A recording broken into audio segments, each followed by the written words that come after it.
Ani usa ka lalaking napagngan sa kahayag ang naghatag karon og lingaw sa sidewalk sa Conon area pinaagi siyang kanta. Atong sayran ang iyang istorya.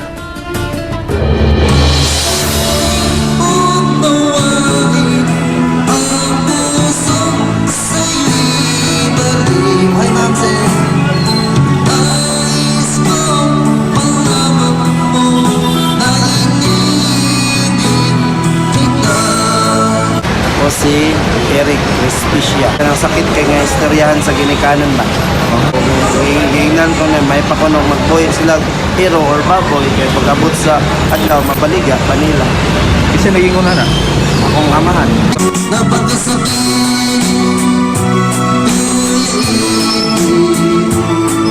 Ang sumapit ng aming buhay na makasakit.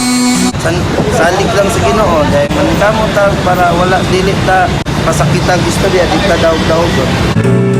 Ano ang